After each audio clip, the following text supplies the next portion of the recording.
Welcome into the In the Money podcast for KeenelandSelect.com. Tom Leach along with Jim Goodman, Keeneland's Director of Wagering Development, taking a look at the Saturday card at Saratoga. Opening weekend at the Spa. They have opened at Del Mar, so some great racing on both sides of the country. And we're going to take a look at the late pick 4 at Saratoga, which includes 2 stakes, including a grade 1, the Diana. But Jim, will start with the race for 2-year-olds. The 9th race, it's the second leg of the pick 4, the grade 3 Sanford. And the interesting thing about this race and some of the ones we'll see coming up at Saratoga and Del Mar, they start to stretch out the 2-year-olds from 5 or 5.5 to now 6 furlongs here in the Sanford. So that's always an interesting dimension. I thought this was really difficult. I went back and watched, I think, at least one race for every horse in here since they're 2-year-olds and haven't done much. And it was hard to land on anybody. Where did you go? I can't separate them. I've got a bunch of them picked for the pick 4. I thought Dreammaker, the race that he ran at Churchill, that race has come back alive. He went off even money, circled the field at the end, and won by 3. Drew off easily. And I don't know that Le Peru really, emptied the tank on him. So I think he's going to be ready for a step up, and that's 5.5. It's not that big a deal to step up to 6 furlongs. And that race came back. Flamensis, who ran 3rd, has won back. So it's come back as a key race. So I think Greenmaker's got a real good shot. But Chase Greatness, with two races under his belt, he's the only horse in here, or Sambaye has 2 races as well. So I'm going to use those 2 simply because they've got twice as much experience. The Lexingtonian was impressive at Belmont, first out for Pletcher. Strike Silver was very impressive for Cassie. And Giroux takes that mount. Le Peru gets Greenmaker. Le Peru rode both of them, so I don't know how that worked out. I don't know if Le Peru got his choice and took Greenmaker, and then he puts Giroux, pretty good second stringer, on the other Cassie horse, Strike Silver, on the outside. And that race was impressive. He didn't win by much, but he got better speed figures. I can make a case for everybody except, and I'm not sure, Nick's Go and Whiskey Echo both won by 3, so they're not slouches, but their speed figures came back a little. And Nick's Go was at Ellis Park, so I don't think that competition was quite what the others have faced. If you made me pick somebody, I'd probably pick the 2 Cassie horses, Greenmaker the 5 and Strike Silver the 8. I ended up going to Lexingtonian for Pletcher, and I thought this horse was just really professional in the way that he won, and I don't know that they really asked him to run a whole lot. He broke from the 1 hole and didn't break on top, so he boxed in all the way around, and then at the top of the stretch, a hole opens up, and he spurts through it, and then it looked like Johnny V really didn't ask him to do a whole lot, and I thought he won with something left, and he's had a good work at Saratoga.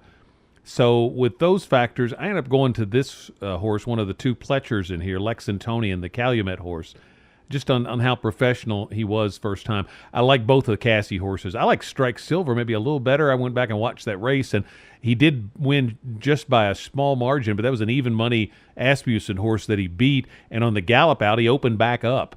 So I really like that, but like you, I was a little intrigued that Le Peru ended up on the other one. If I was more impressed with Strike Silver than the horse, the guy that rode both ends up on the other one. So I'd have to consider both of those about equal. And then I just kind of ranked them from there. I liked Nick's Go's race at Ellis Park. Again, it was another heavily bet Asmussen, and he outbroke him and won going away. Bano Solo, an Asmussen horse in here, was real impressive. I thought Chase Greatness made a big improvement second time out. Could have been the mud, but if not, then he's got a speed figure that puts him right in there, and that horse will probably get overlooked. So I just kind of ranked them in that order when we get to the pick 4, but for a win pick, I'm going with Lexingtonian. 10th race, the grade 1 Diana on the turf at 1 mile and an 1/8, and I thought there were question marks about several of these at the 1 mile and an 1/8 distance, and I ended up on Sister Charlie. That race in the Jenny Wiley here at Keeneland in April looked like she had taken her game to another level. She was really impressive that day in a race that Chad Brown had thought might be a little short for her, and with 104 Buyer. Then she took a little break, came back in the New York Stakes, and the early pace setter just sprinted off and opened up a huge margin. And so this horse got 20 lengths back early and just had a little too much to do and barely got beat. But I just think this horse is, I think she's just a little better, especially with the question marks at 1 mile and an 1/8. Her stablemate, A Raving Beauty, Very impressive winner on Belmont Stakes card at a mile. So just out of respect for her talent, I'm going to have to include her, or think about including her as well. Proctor's Ledge loves Saratoga. And then Ultra Brat, I might throw in there for a little bit of a price play in the race. If not the pick 4, then certainly within this race. But I like Sister Charlie a good bit in the Diana. How about you? Yeah, you look at Chad Brown's lineup here, and when you have a Breeders' Cup champion that's your third best horse, Yeah. you've probably got a pretty good chance of winning. So New Money Honey is the Breeders' Cup Juvenile Filly Turf winner from 2016, and she's probably the third. She is the third best horse as far as I'm concerned with Chad Brown's 3. So I like Sister Charlie in here. The thing that bothers me about Sister Charlie and why I would not single her is her propensity to get way behind. And there's not a lot of pace in here, and I think a Raving Beauty may be able to control the pace. So I think if you take those 2 Chad Brown horses, you've got the closer of Sister Charlie, and you've got probably the pace setter in Raving Beauty. But I'd also use Proctor's Ledge because you mentioned this. I circled that big 2 for 2 at Saratoga. She won the Lake George and the Lake Placid last summer and beat some nice horses there. And if you love Saratoga, you got to put them in the next time because these others have not raced at Saratoga. So I'm going to go 3 deep there. Sister Charlie is my pick to win, but I'm also going to use Raving Beauty and Proctor's Ledge as pick 4. The pick 4 starts in the 8th race. Starts with a 5.5 turf sprint allowance race for fillies and mares. But then the 2 stakes races, and then the 11th race is a 50K claimer on the turf at a mile. I'm going to assume these races stay on the turf. I know there's a chance for some wet weather up in that part of the country this weekend, but for these purposes, as we're discussing this, I'll assume they stay on the turf. So who are you going, or how's your pick 4 ticket look? Okay, pick 4 ticket, I'm going to go 3 deep in the first leg. It's a 5.5 furlong sprint. La Naturelle, I liked her a lot in the Belmont race and got beat by Oriqueta last time out, but she also ran second at Belmont at 7 furlongs to Kitten's Cover Girl, who came back and won a stakes race. So I think La Naturelle fits very well here, and I think she's got a little more class than a couple of these others. But I'm also going to use Really Proud, the 3, keying off that Gulfstream race, the Cedar Key $75,000 stakes race, which is a little bit better race than this. Got an 82 buyer, and it was a key race where 2 horses have come back and won again.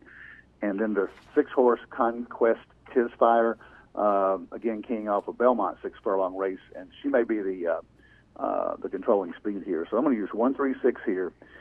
In the 9th race, I can go as deep as I can afford. I cut it down to 5 horses, but I could be talked into going all 8 there. I'm going to go 1, 2, 5, 6, 8 with Somebody, Lexingtonian, Dreammaker, Chase Greatness, and Strike Silver, and I'm regrettably leaving out Bano Solo. So when I actually put my ticket together, if I can afford it, I might go all there because I really can't go any lighter than that. 1, 2, 6 in the Diana with Sister Charlie, Proctor's Ledge, and a Raving Beauty. And then 3 horses in the nightcap with the 3 Tweet Kitten, who is my top choice there.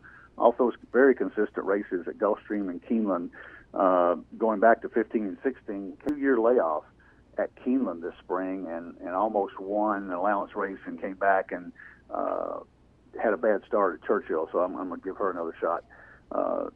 Him another shot. Team Colors, the 11, is probably going to be the favorite in here. And I'm also going to use the 8-horse Super Fast for Rudy Rodriguez. So I'm going to go 3, 8, 11. So my pick 4 is 1, 3, 6 with 1, 2, 5, 6, 8 with 1, 2, 6 with 3, 8, 11 for $67.50. My ticket is going to be a little pricey, and really to be comfortable, I'd be a lot pricier. But to keep it reasonable, I'm starting with 4 horses in the first leg. First Appeal, 2 wins at Saratoga. Linda Rice really good in these turf sprints, and this horse looks like it's just been freshened for this spot. I like that horse, but not enough to single. Really Proud, 3-year-old that's got some upside. You mentioned her. I included her. Conquest Tisfire, I included her. Castellano ended up on this one. Intrigued me. And then Beautiful Street showed big improvement in the turf debut. Looked like they've been wanting to get her on the turf, and when they did, she took a big step forward. So I'm going to use her as well. So I'm going to use 2, 3, 5, 6 in the first leg.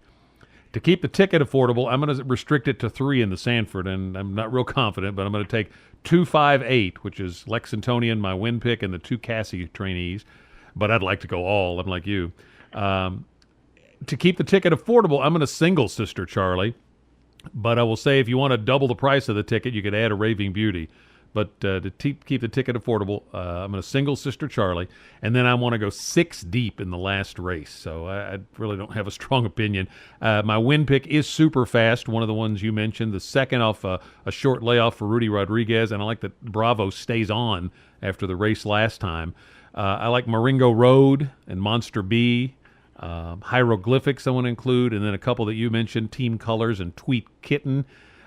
This is a mile on the inner turf, so being hung outside can be really tough, and that's why I would be really higher on Team Colors if he was drawn inside, closer to the inside. So I'm going to go 2, 3, 5, 6 with 2, 5, 8 with 1, with 1, 3, 6, 8, 9, 11.